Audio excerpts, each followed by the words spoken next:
Welcome to the first episode of the 48 Laws of Power. Today, we're diving deep into the strategies and insights from Robert Greene's legendary guide on mastering influence.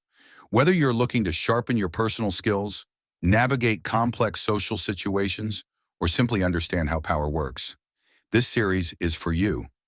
In each episode, we'll unpack 12 essential laws, so by the end, you'll have a complete toolkit for achieving your goals. Don't miss out. Hit that like button, subscribe, and join me on this journey of empowerment. Let's get started with the first 12 laws. 1. Never outshine the master. Always make those above you feel superior and avoid drawing too much attention to your own talents if it might overshadow them. For example, Nicolas Fouquet, finance minister under Louis XIV of France, hosted a grand party and built a lavish palace, Vaux le Vicomte, to impress the king. Instead of flattering Louis XIV, Fouquet made him feel threatened and insecure, leading to Fouquet's imprisonment. Explanation: by overshadowing the king, Fouquet challenged Louis XIV's authority and made himself a target. Ensuring that superiors feel superior helps maintain their favor and avoid potential backlash. Law number 2.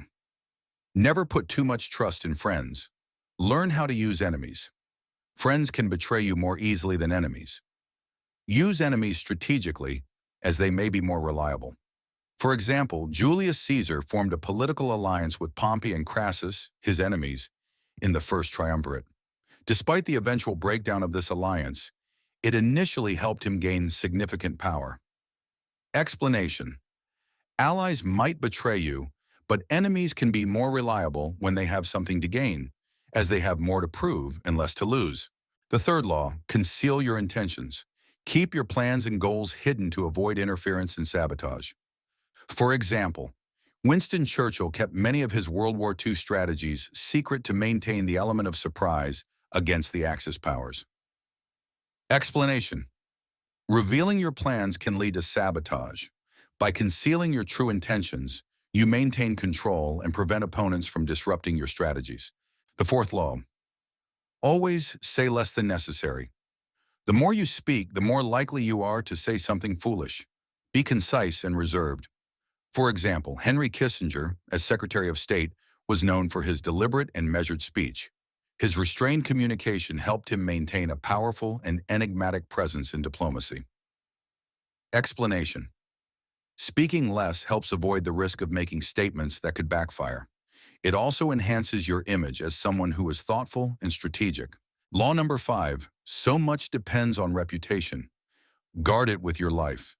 Protect and manage your reputation carefully, as it greatly influences how others perceive and treat you.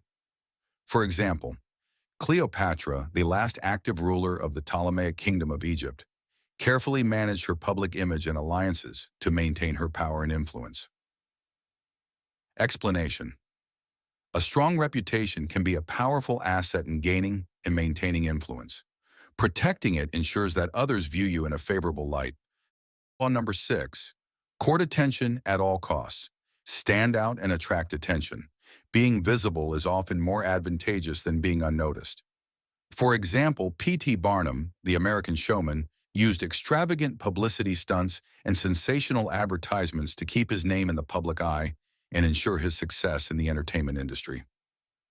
Explanation: in a crowded field, visibility can give you a significant advantage. Attracting attention helps you stay relevant and influential. 7. Get others to do the work for you, but always take the credit. Delegate tasks and leverage the efforts of others while ensuring you receive recognition for the outcomes. For example, Thomas Edison often had assistants and collaborators work on his inventions, but he was credited as the primary inventor and received most of the recognition.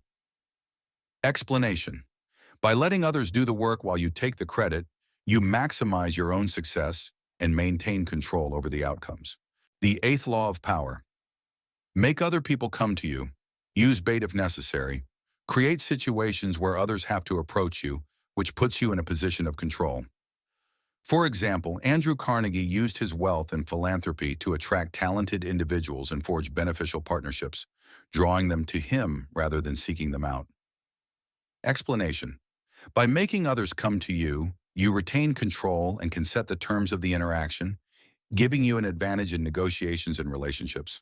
Number 9, win through your actions, never through argument. Demonstrate your effectiveness through actions rather than trying to persuade through debate. For example, George Washington focused on leading by example and achieving military victories rather than engaging in political arguments. His leadership in the American Revolutionary War cemented his reputation. Explanation. Actions speak louder than words.